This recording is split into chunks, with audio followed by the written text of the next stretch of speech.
오늘의 말씀 읽겠습니다. 사도행전 27장 9절에서 26절입니다.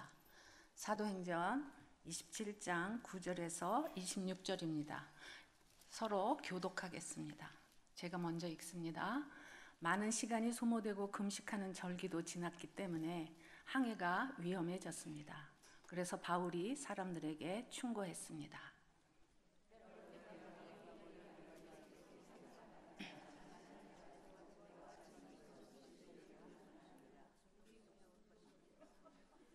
10절 다시 띄워주십시오. 너무 빨리 넘어갔습니다.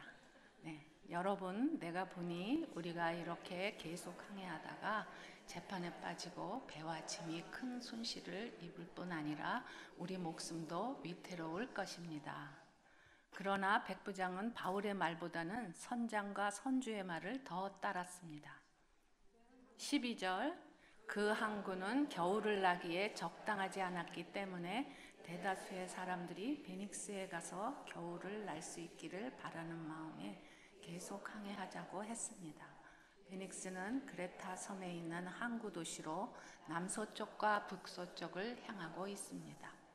부드러운 남풍이 불기 시작하자 그들은 자기들이 바라던 대로 됐다고 생각했습니다. 그래서 그들은 닻을 올리고 그레타 섬 해안을 따라 항해했습니다.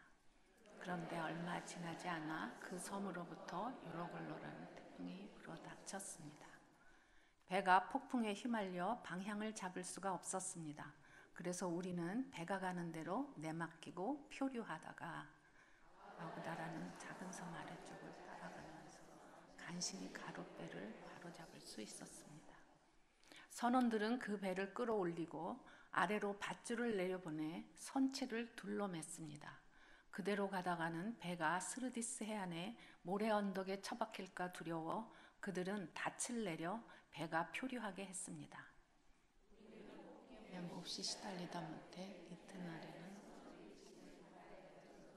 시작했습니다. 3일째 되는 날에는 선원들이 배의 장비들을 자기들의 손으로 내던졌습니다. 그동안 해와 별도 나타나지 않고 폭풍만 계속 불어닥치자 결국 우리는 구조될 모든 소망을 포기했습니다. 사람들이 오랫동안 아무것도 먹지 못하고 있는 가운데 바울이 일어나 그들 앞에 서서 말했습니다. 여러분, 그레타 섬에서 항해하지 말라는 내 충고를 들었더라면 이런 타격과 손실은 입지 않았을 것입니다.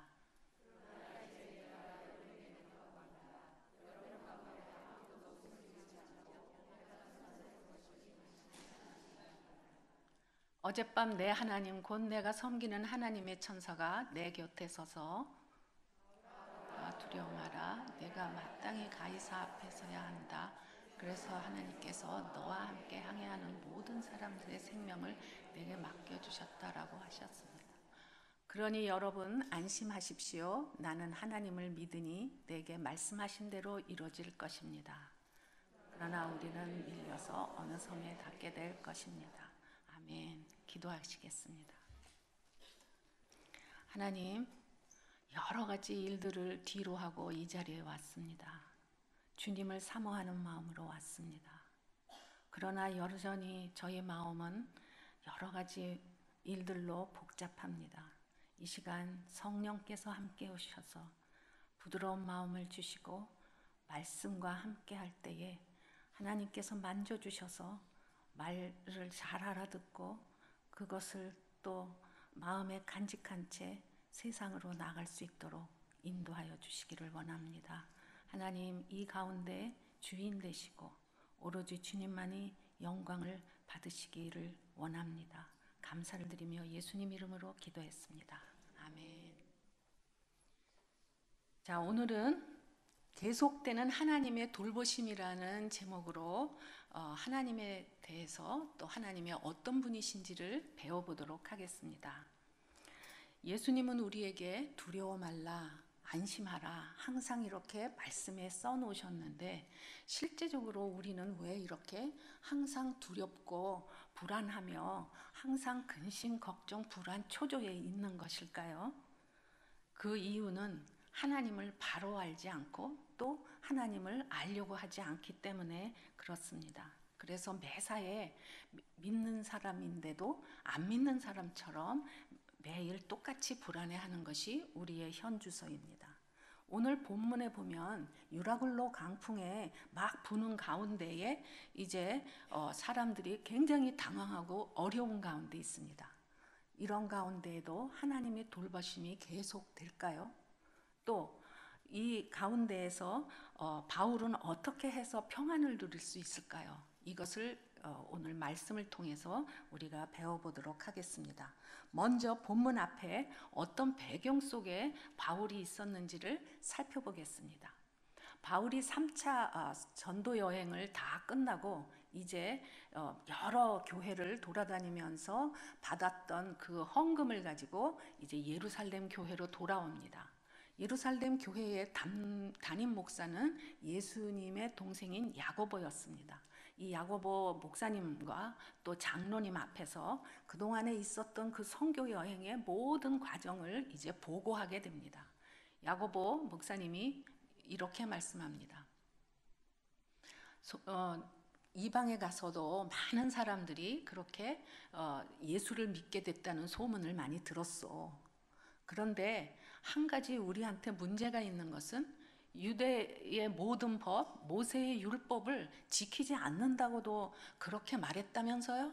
그래서 지금 유대 사람들이 굉장히 소란합니다. 그래서 지금 우리가 이런 문제가 있는데 당신이 유대인이면서 모세의 율법을 지킨다는 것을 보이기 위해서 결례식을 돈을 내고 하시오. 이렇게 얘기했습니다. 그랬더니 바울이 복음을 전하는데 방해되지 않는 그 어떤 것도 다 할 수 있는 사람이기 때문에 이제 돈을 내고 결례식을 합니다. 그래서 잠시 이제 잠잠해졌는데 바울은 계속해서 그리스도가 살아났다라는 것을 계속 말씀을 전합니다. 그랬더니 유대인들 중에서 사두개파는 부활을 믿지 않는 사람들이고 바리새파는 부활을 믿는 사람들입니다. 그러니까 이 두 파들이 서로 막 싸우는 거예요. 그 사이에서 바울이 찢길까봐 천부장이 바울을 빼내서 영내로 데리고 들어갑니다. 그래서 그 날 저녁에 이제 말씀이 있습니다. 사도행전 23장 11절입니다. 사도행전 23장 11절 다 같이 읽습니다. 시작. 주께서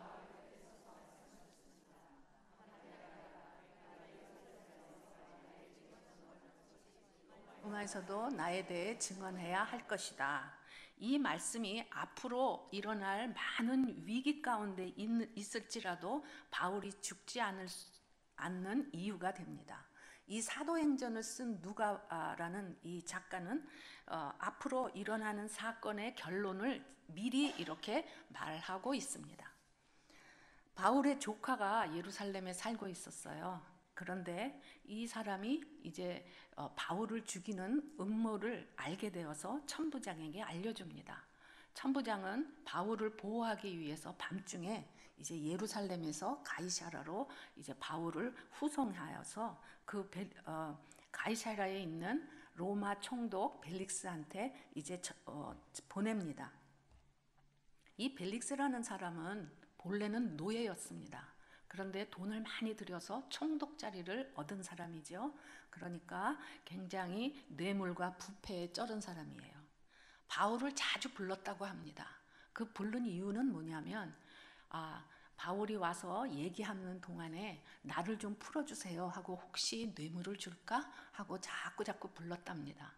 그런데 바울은 만나는 사람마다 복음을 전하니까 이 벨리스 총독은 만날 때마다 굉장히 여러 번 복음에 대해서 들었던 셈이 됩니다. 또한 바울을 풀어주지 않았던 이유가 있습니다. 왜냐하면 유대인의 마음을 얻고자 했습니다. 이 벨리스 총독은 돈을 들여서 정말 힘들게 그 자리를 가졌기 때문에 이거를 놓칠 수가 없습니다. 그런데 지금 바울 때문에 예루살렘에서 유대인들이 폭동이 일어나게 되면 이제 로마의 송환이 되죠. 자리를 뺏기게 됩니다. 그렇기 때문에 이 벨리스 총독은 유대인의 눈치도 살피고 또 잘 달래야 하는 입장입니다. 그래서 바울을 풀어주지 않았다고 합니다. 이게 무슨 뜻입니까? 하나님께서 때가 안 되니까 이런 사람까지 써서 시간을 늘리고 계시는 것입니다. 벨릭스 후임으로 이제 베스도가 이제 총독으로 오게 됩니다. 그래서 재판이 열리는데요. 유대인들은 예루살렘에 가서 재판을 하게 해주세요라고 이제 간청을 합니다. 그 이유는 예루살렘으로 후송하는 그 중에 이렇게 숨어 있다가 바울을 죽이려고 하는 그러한 계획이 있었습니다. 이렇게 바울은 시도 때도 없이 계속해서 이렇게 죽음의 문턱에 있는 것입니다. 그러나 아까 읽었던 것처럼 로마로 가기 전에는 죽지 않습니다. 베스도 총독은 이렇게 말합니다. 이 바울이라는 사람은 사실은 죄가 없다. 왜냐하면 그리스도가 죽지 않고 살았다 이 말 하는 거잖아요. 그러니까 이거는 사실 로마법에 적용되는 죄가 아닌데 이 사람이 괜히 상소를 해갖고 재판을 하게 되는 것이구나. 그래서 이제 드디어 바울은 로마로 가게 됩니다. 그런데 재미있는 것은요. 자유의 몸으로 가든지 죄인의 몸으로 가든지 배를 타고 가든지 걸어가든지 로마로 가는 것이 중요합니다. 자기 돈 들이지 않고 정부의 돈을 빌려서 배도 공짜로 타고 또 백부장의 이제 호의도 받으면서 로마를 가게 됩니다. 27장 2절 읽겠습니다. 27장 2절 다 같이 읽습니다. 시작.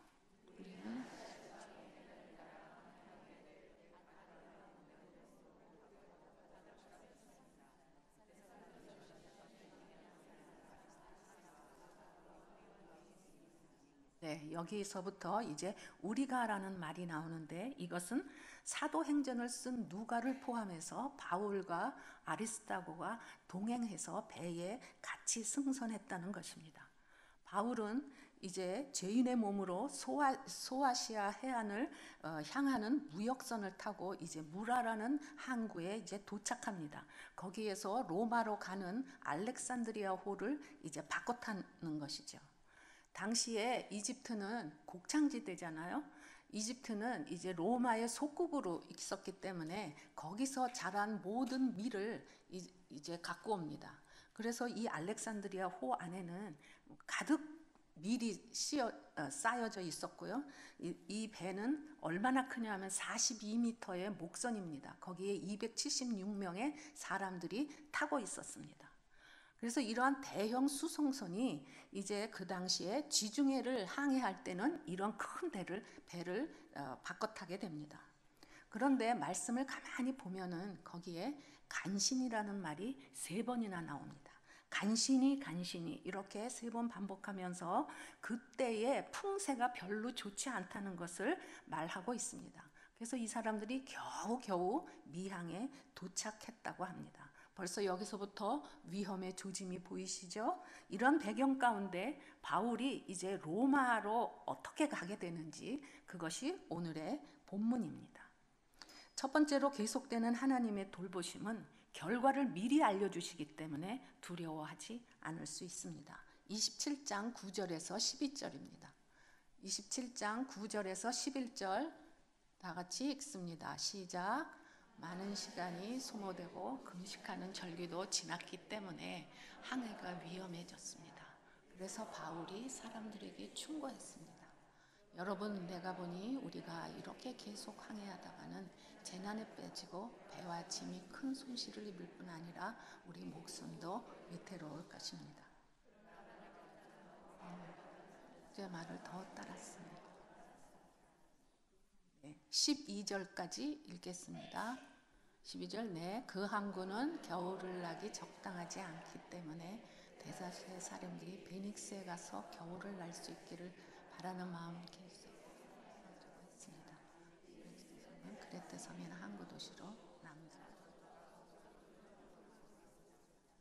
네, 여기에 금식하는 절기가 지났으므로 하는 여기 이 절기는 이제 대속죄일로 10월경에 해당됩니다. 그런데 지중해는 9월부터 다음해 3월까지는 굉장히 이제 바다의 변해가 많은 그런 때입니다. 그런데 특히 그 중에서 11월부터 1월까지는 위험해서 항해를 안 할 때입니다. 근데 지금 여기에 금식하는 절기가 10월경이잖아요. 금식하는 절기가 끝났으므로, 그러니까 거의 11월에 가까웠었을 때이죠. 그래서 이 사람들은 통상 한 달이면 가는 곳이기 때문에 우리가 서둘러서 빨리 가면은 11월 전에는 우리가 들어갈 수 있어, 이렇게 생각을 합니다. 그러나 바울은 상당히 위험하다고 생각했습니다. 그러나 이 백부장은 선장이나 선주의 말을 듣지, 바울은 죄수잖아요. 바울의 말을 듣지 않는 것이 어떻게 보면 당연해 보입니다. 이들이 미항을 떠나서 베닉스로 가려는 이유가 겨울을 나기가 불편하다라고 말하고 있습니다. 무엇이 그렇게 미항은 불편했을까요? 미항은 작은 항구입니다. 그래서 이 사람들이 원하는 것을 가질 수가 없는 곳이에요. 베닉스는 큰 항구고 또 미항과 같은 그레타 섬 안에 있는 항구이기 때문에 이 사람들이 해변을 따라서 이렇게 살짝 가면 괜찮다고 생각을 했습니다. 그래서 기왕 겨울에 긴 시간을 보내려면은 대도시 베닉스가 낫다고 생각했죠. 그래서 그곳에 긴 겨울을 지내는 동안에 너무 즐기고 좋은 것들이 많이 있는 매력적인 곳이라고 생각했습니다. 이 선장과 선주는 그 배 안에 실은 그 밀이 돈입니다. 또 그 안에 보따리 장사들도 많았는데 이제 이 사람들은 큰 도시에 가야지 돈을 벌 수 있지 않겠습니까? 그래서 바울 일행만 빼고 나머지 사람들은 모두 떠나자 다 그렇게 해서 갔다는 것입니다. 이들이 위험을 무릅쓰고 이렇게 간 이유는 돈과 재미를 위해서 갔습니다. 돈을 더 벌기 위해서라면 생명은 그렇게 중요하지 않다고 생각했습니다. 27장 13절에서 14절입니다. 13절에서 14절 읽겠습니다. 27장 13절 읽습니다. 시작. 부드러운 남풍이 불기 시작하자 그들은 자기들이 바라던 대로 됐다고 생각했습니다. 그래서 그들은 닻을 올리고 얼마 지나지 않아 그 서름으로부터 유라굴로라는 태풍이 불었습니다. 처음에는 순풍이 불었습니다. 그래서 그렇지 그러면서 그레데 섬을 싹 해안으로 이렇게 돌아서 가고 있었습니다. 얼마 안 가서 유라굴로 강풍이 이 배에 불어닥쳐서 방향을 잡지 못하고 표류하게 됩니다. 유라굴로라는 말은 유로스와 아킬로라는 두 합성어인데요. 북동풍이라는 말입니다. 근데 이 지금 우리말 성경에는 잘 안 나와 있지만 또 개역개정에 보면은 섬 가운데로부터라고 나옵니다. 이 섬 가운데로부터라는 말의 뜻은 그레데 섬 가운데 큰 산맥이 있습니다. 그래서 이 반대 기류가 서로 충돌하죠. 그래서 태풍을 일어나게 됩니다. 근데 바울이 태운 알렉산드리아호에 그레데 섬에서 불어오는 그 태풍이 이제 광풍을 만나게 되는 것입니다. 인생에서도 여기까지는 참 좋았고 내가 원하는 대로 되었다 하는데 어느 날 갑자기 얼마 안 가서 완전히 방향을 도는 일들이 생깁니다. 우리 삶에도 얼마 안 가서가 참 많습니다. 1시간 전까지는 좋았는데 어저께까지는 참 좋았는데 얼마 안 가서 죽음이 닥쳐올지는 꿈에도 생각하지 못한 일들이 많이 있습니다. 저희 남편도 조금 건강에 조금 이상한 것 같다 해서 검사하러 병원에 양복을 입고 자기 발로 걸어 들어갔습니다. 그런데 그 후로 땅을 밟지 못하고 양복과 구두가 집으로 배달되는 일들이 우리 인생에 이렇게 있습니다. 우리가 열심히 그래서 기도하지만은 마음이 항상 만성적인 병에 걸려 있습니다. 항상 불안하죠. 항상 걱정입니다. 항상 초조해서 늘 얼굴에 수심이 가득합니다. 그리고 머릿속에는 무슨 생각을 하느냐, 아직 일어나지 않는 일에 대한 많은 시나리오를 쓰고 있습니다. 알렉산드리아 호를 탄 사람들이 간신히 살아가는 것처럼 우리도 날마다 불안해하면서 간신히 살고 있습니다. 경험이 많은 선장과 선주와 보따리 장사들은 유라굴로 강풍이 오리라는 것을 모르지는 않았을 것입니다. 왜냐하면 처음 그레데 섬을 떠날 때 돌 때부터 맞바람이 불어가지고 여러 날 간신히 미항에 도착했다라고 합니다. 그런데도 무리수를 두죠. 우리는 근거 없는 믿음을 가질 때가 있습니다. 왠지 전쟁이 나면 나는 죽지 않을 것 같고, 남들이 암이 걸렸다고 하는데 왠지 나는 안 걸릴 것 같은 그런 생각으로 안심을 합니다. 이 사람들도 많은 항해의 경험이 있었는데도 불구하고 요행을 바라고 괜찮겠지 하고 배를 띄웁니다.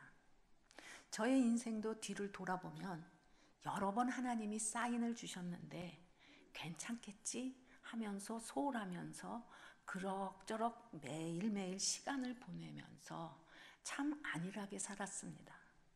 또 그리고 맛집이 있다 그러면 친구들이랑 거기 꼭 가서 밥 먹고 사치스럽게 살았습니다.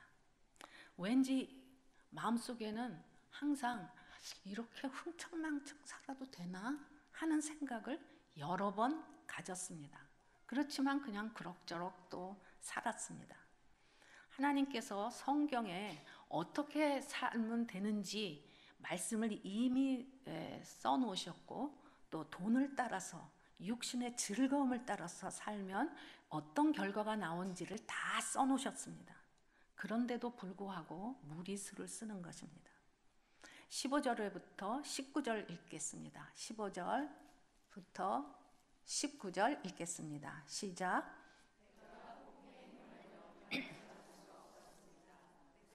우리는 배가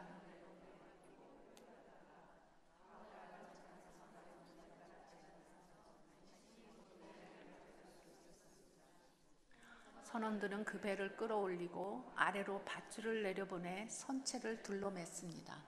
그대로 가다가는 배가 스르디스 해안의 모래 언덕에 처박힐까 두려워 그들은 닻을 내려 배가 표류하게 했습니다. 우리는 폭풍에 몹시 시달리다 못해 이틀날에는 선원들이 짐을 바다에 던져넣기 시작했습니다. 3일째 되는 날에는 선원들이 배의 장비들을 자기들의 손으로 내던졌습니다. 여기 스르디스라는 것은 그레데 섬 남쪽에 이제 북아프리카에 있는 나라 리비아, 지금의 리비아죠. 리비아 해안에 있는 모래톱을 얘기하는데 이 모래톱의 별명은 배의 무덤이라는 별명을 갖고 있습니다. 그래서 여기에 어떤 배라도 걸리면은 가라앉는 게 시간 문제라고 합니다. 그러니까 사람들은 여기에 걸릴까봐 두려워서 이제 배에 있는 모든 것을 이제 하나씩 버리기 시작합니다.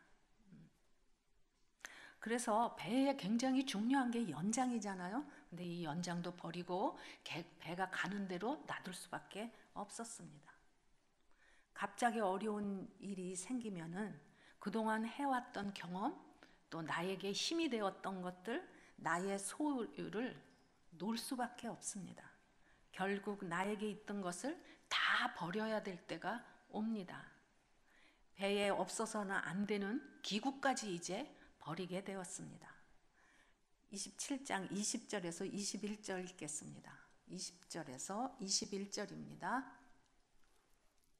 20절에서 21절 읽겠습니다. 시작. 여러 날 동안 해와 별도 나타나지 않고 폭풍만 계속 불어닥치자 결국 우리는 구조될 모든 소망을 포기했습니다. 사람들이 오랫동안 아무것도 먹지 못하고 있는 가운데 바울이 일어나 그들 앞에 서서 말했습니다. 여러분, 그레타 섬에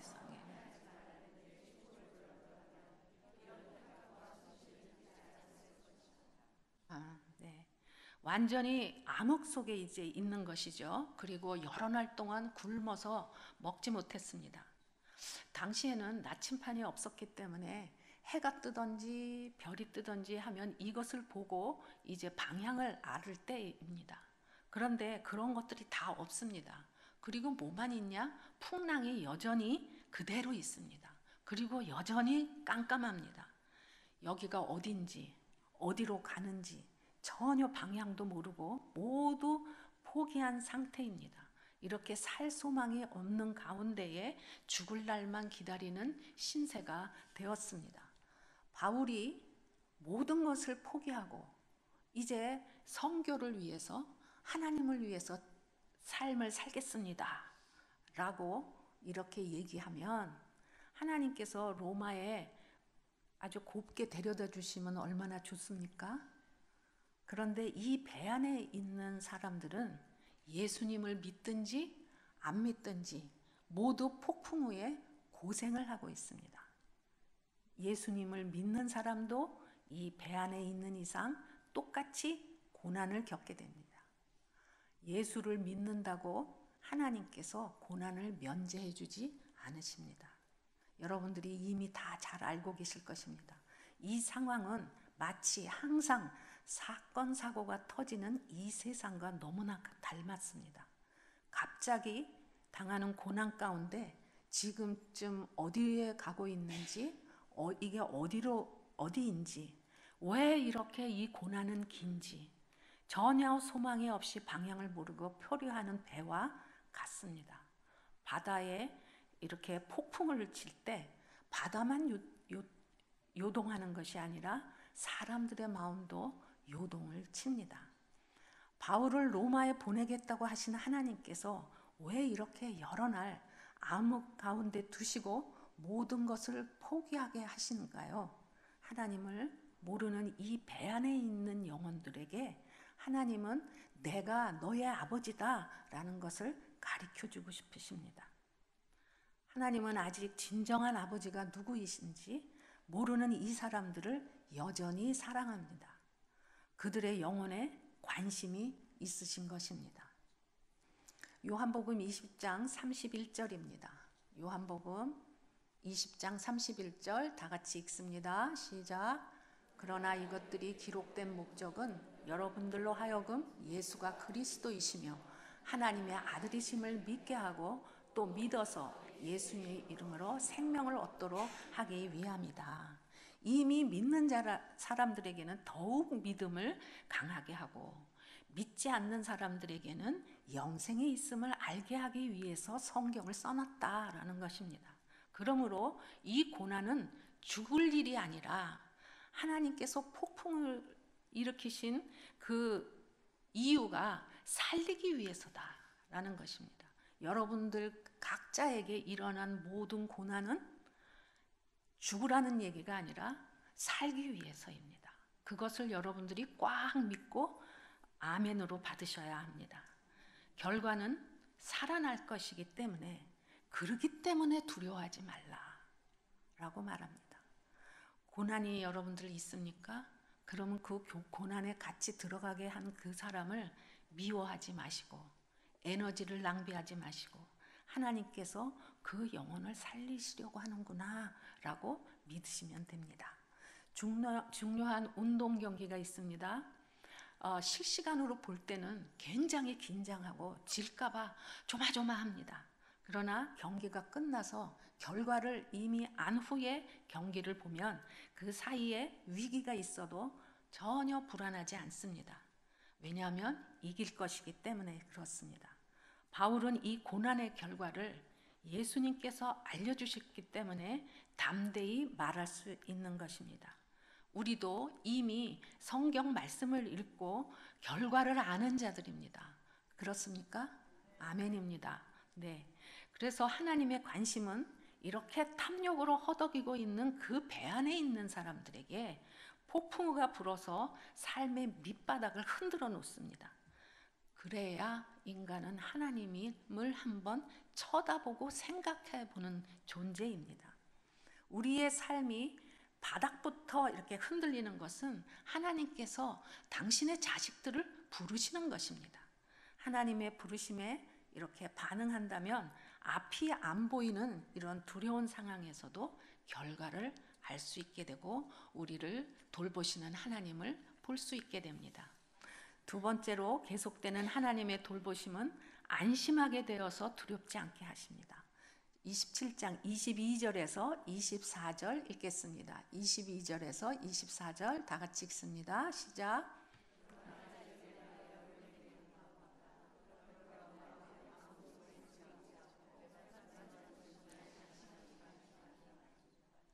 어젯밤 곧 내가 섬기는 하나님의 천사가 내 곁에 서서 24절 바울아 두려워 마라 내가 마땅히 가이사 앞에 서야 한다.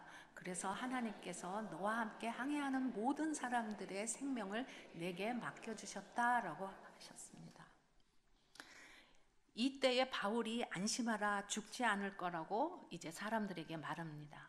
너는 로마에 갈 것이고 이 사람들이 너의 사명 때문에 살 것이다 라고 말씀하셨다는 것입니다.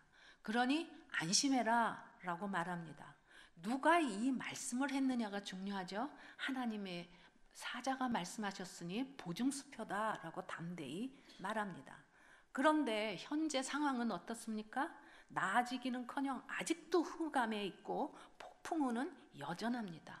어떻게 이런 상황에서 바울은 안심할 수 있으며 안심하라고 말할 수 있을까요? 평안한 상태면 두려워하지 말라고 말하지 않습니다. 막 불안하면 이제 안심하라고 말하지 못합니다. 그런데 성경에서는 고난을 당하는 사람들을 위해서 너무나 말씀을 많이 써놓으셨어요. 계속 두려워하지 마라, 불안해하지 마라, 안심하라. 왜? 우리가 늘 불안해하고 항상 두려워하기 때문에 그렇습니다. 25절에서 26절 읽습니다. 25절, 26절 시작.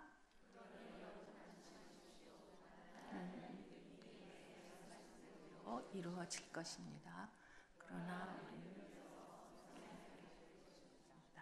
네, 여기서 그러므로라는 접속사 상당히 중요합니다. 이 접속사는 앞에 있는 모든 어려움과 복잡하게 생각하는 모든 것들, 그것이 하나님이 계시기 때문에 이 고난의 결과는 너희가 죽지 않을 것이다, 살 것이다 라는 것입니다. 그래서 너희가 안심할 수 있다고 결론을 내립니다. 여러분의 인생에서도 지금까지 많은 일들이 일어났을 것입니다. 그런데 여러분에게 말씀하십니다. 그러므로 이제는 너희가 안심하라. 그 안심하는 마음을 주는 그 하나님을 붙잡아라. 이 얘기를 하시는 것입니다. 다른 사람들만 오랫동안 먹지 못하고 배에서 고생한 것이 아니죠. 바울도 그 안에 있으면 같이 못 먹고 폭풍에 흔들리는 것은 똑같은 상황입니다. 그런데 바울은 하나님의 사자가 하신 말씀이 말씀대로 이루어질 것이다 라고 믿었기 때문에 반드시 도착할 것이다 라고 믿었기 때문에 담대히 말할 수 있습니다.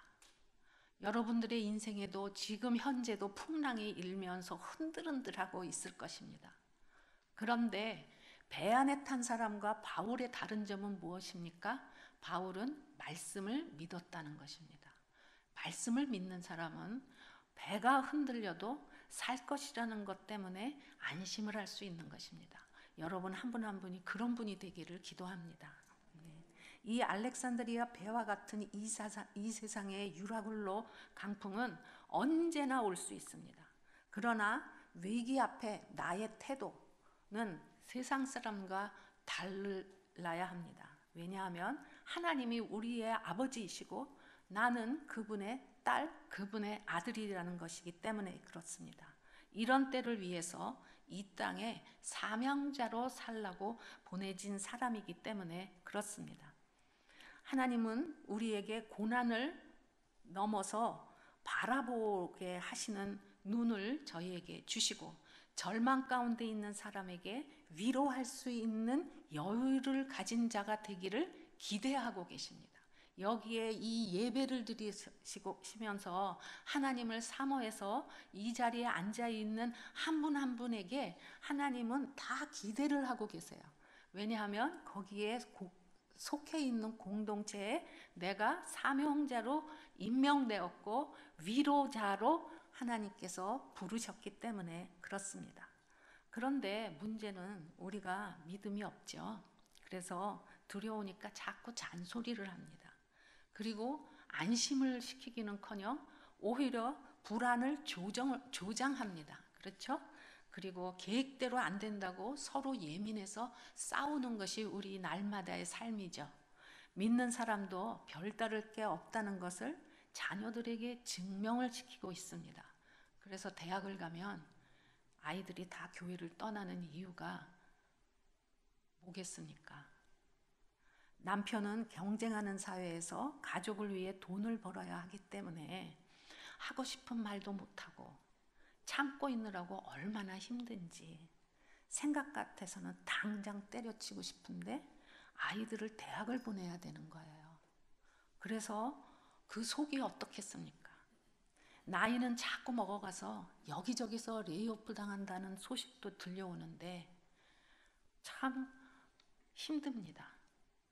또 아이들은 학교에서 공부도 잘 안 되고 또 대학교 어플리케이션 써야 되는데 대학은 다 가야 되는 것 같은데 자기는 아직 갈 준비가 안 된 그 마음이 얼마나 두렵고 힘들겠습니까?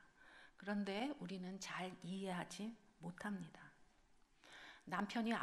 저희 남편이 아파서 모든 일을 제가 처리하게 되었는데요. 그래서 느낀 것이 있습니다. 남편의 마음을 미처 헤아리지 못했던 것, 굉장히 많이 미안해 했습니다.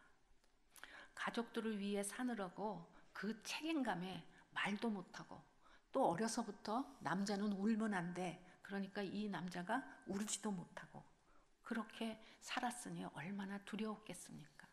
사실 남자들이 겉으로는 강하고 그래서 자존심만 세지만은 마음이 참 연약합니다. 이럴 때 제가 하나님이 딸이라는 첫 단추가 잘 끼워져 있었다면 하나님이 계시니까 걱정하지 말라고 안심시키면서 위로할 수 있었을 것입니다. 그런데 저는 그렇게 하지 못했습니다. 현실의 상황은 하나님에 대한 나의 믿음을 증명하는 장이 됩니다.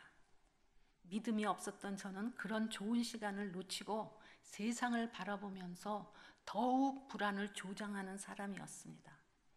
마치 유라굴로 강풍으로 배가 이제 파선 직전에 있는데 난파되지 않도록 꼭 배를 단단히 붙잡으라고 몰아세우는 것 같은 일을 제가 했습니다. 얼마나 미련합니까? 남편들에게 잘해 주십시오.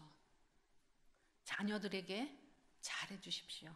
모두 믿음 없이 세상을 사느라고 힘든 사람들입니다. 이럴 때 주님 앞에 나와서 기도해야 하는 것이 엄마요, 아내의 역할입니다. 다른 길은 없습니다. 이제 오늘 저녁에 가셔서요, 남편 잘 살펴주세요. 또 자녀들에게 위로의 말을 해주시기 바랍니다. 여러분들이 속해 있는 가정이나 직장이나 또 교회 안에서 어려운 복잡한 일들이 많이 일어납니다. 믿는 사람이나 안 믿는 사람이나 똑같이 일을 당할 것입니다. 여러분의 가정에도 하나님을 모르는 사람들이 있을 것입니다. 그런데 걱정하지 마십시오. 왜냐하면 그 가정에 한 사람, 깨어있는 한 사람이 있는 한 망하지 않습니다. 그 한 사람이 누구냐? 바로 여러분이 되시기를 바랍니다. 그것을 위해서 날마다 기도하고 있습니다. 바울은 어떻게 살 소망이 없이 죽음의 문턱에 있는 300명 가까운 사람들에게 하나님을 전할 수 있었을까요?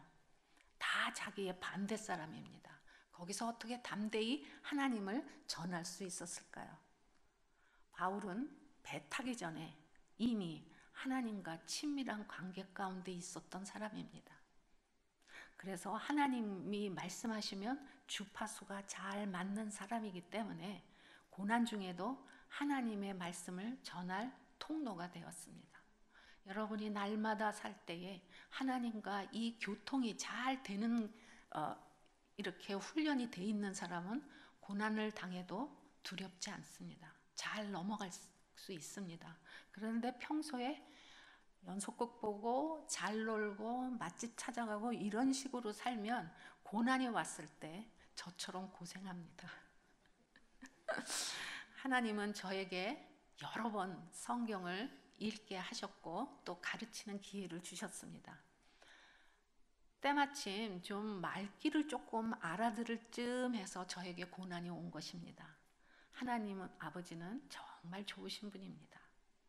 적당한 때에 훈련에 들어가게 하셔서 힘들지만 불평불만하지 않고 잘 넘길 수 있었습니다.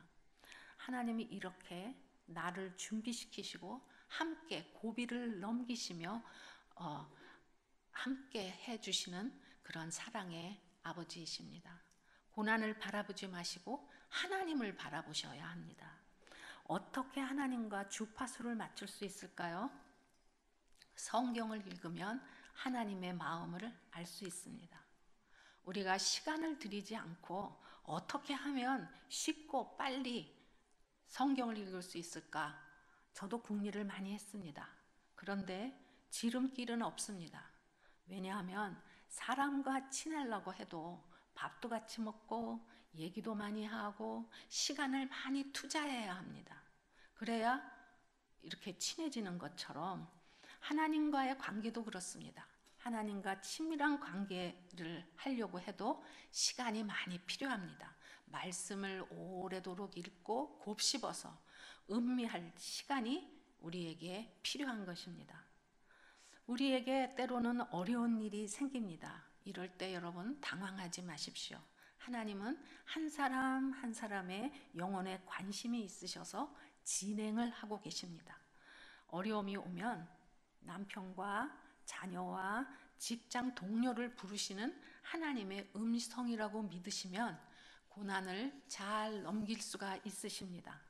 고난이 올 때 그 상황에 같이 들어가서 세탁기에 빨래가 돌아가듯이 막 같이 휘둘려가지고 방향 감각을 잃고 머리 싸매고 누워서 이렇게 가는 것이 우리가 해야 할 일이 아닙니다. 안 믿는 사람들은 소망이 없기 때문에 예수님을 믿는 사람에게 혹시 희망이 있는지 기대하고 바라봅니다. 어떤 부인이 얘기했습니다. 자기 남편이 믿지 않고 교회를 다니지 않는데 새벽 기도 갈 때쯤 되면은 깨운답니다. 늦지 말고 새벽 기도에 가서 기도하라고.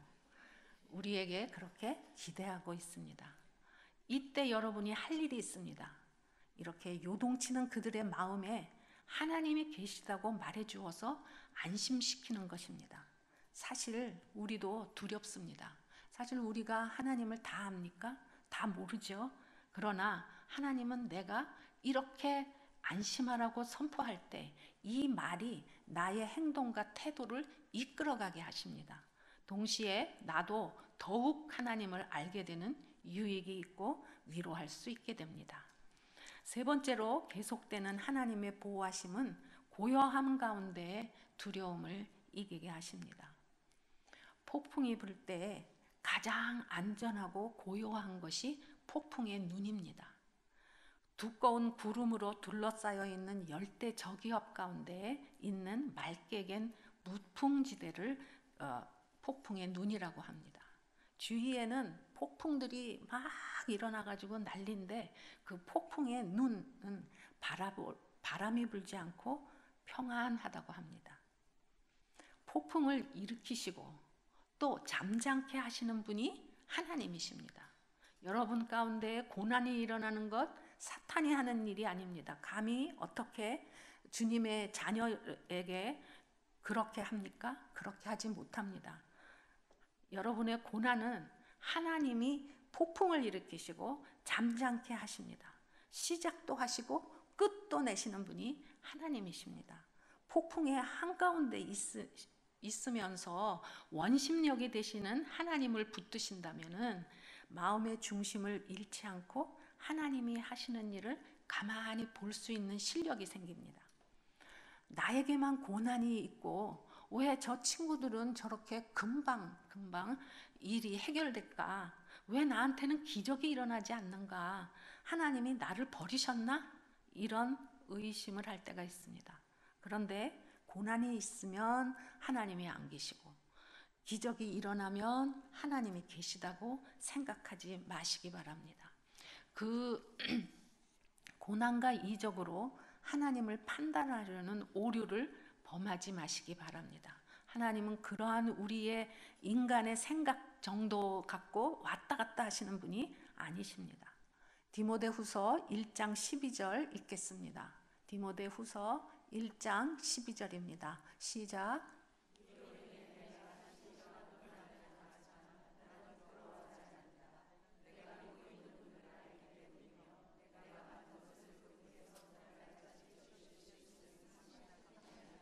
때문입니다. 디모데후서는 바울의 생애에서 마지막 편지입니다. 이 편지를 디모데에게 보내고 약 3년 후에 네로 황제에 의해서 참수를 당합니다. 바울이 마지막에도 이렇게 감옥에 또 갇히는 것을 보면 이 사도행전에도 봤듯이 계속해서 이렇게 감옥에 갇히는 것을 이제 볼 수 있습니다.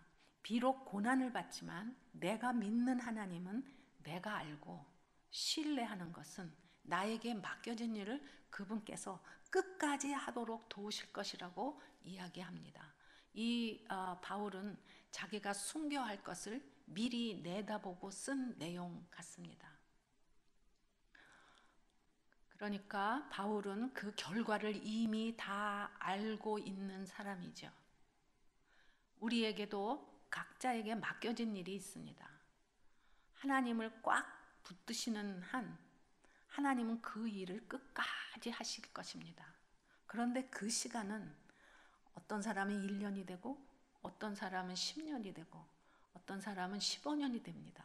그것을 신뢰하셔야 됩니다. 왜 나는 이렇게 빨리 끝나지 않는 거야? 이렇게 생각하시면 하나님을 인정하지 않는 것이 됩니다. 바울은 수많은 고난 중에도 불평 한마디 없이 그 일을 진행하고 계시는 하나님을 고요한 가운데에 신뢰하며 바라보고 있습니다. 어려운 가운데도 마음이 요동하지 않는 것은 하나님께서 바울의 영혼을 만지고 계심을 바울이 알고 있기 때문입니다. 고난이 문제가 아니라 내 자신이 마음이 중요합니다.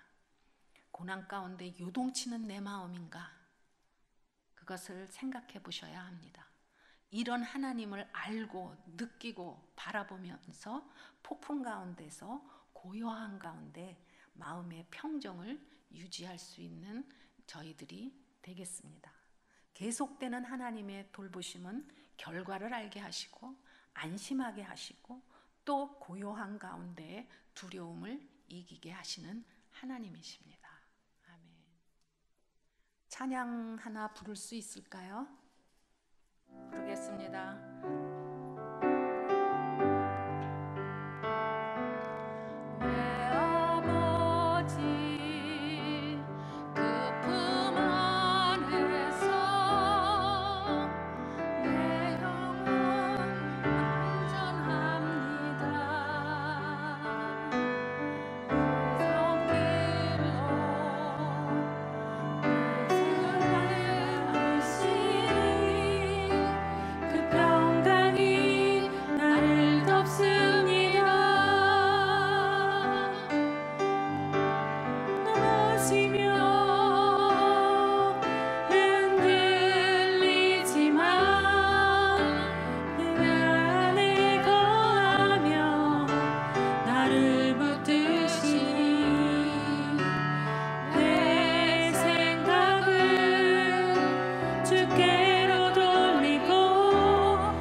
주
유라굴로 광풍과 같은 삶에서 만성적으로 근심, 걱정, 불안, 초조로 두려워했습니다.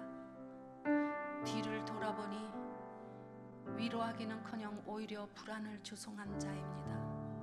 그러나 오늘 말씀을 통해 광풍을 허락하신 이유는 죽어있는 영혼을 깨우시고 새 생명이신 그리스도를 갖게 하여서 영원히 주님과 함께 살 수 있게 하시는 하나님의 돌보심에 대해서 배웠습니다.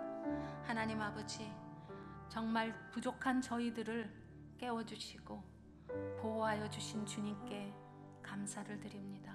이 시간 주님 앞에 감사의 기도를 올리는 저희들 되겠습니다. 뒤로 돌아보시고 주님 앞에 감사드리겠습니다. 하나님, 그렇습니다. 저희의 부족함이 너무나 많아서 항상 불안하고 초조하고 불안 가운데 있는 저희들, 아버지 하나님, 세상의 그 어떤 것도 저희를 평안하게 할 수 없는 것을 너무나 잘 알고 있습니다. 그러나 하나님, 주님께서 저희를 택하시고 말씀하시고 안심하라고 하신 주님을 신뢰합니다. 하나님, 지금은 다 알지 못하지만 아버지, 결국은 주님께서 저희를 살리시는 것이고 죽이는 것이 아니라는 것을 저희가 잘 알고 있습니다.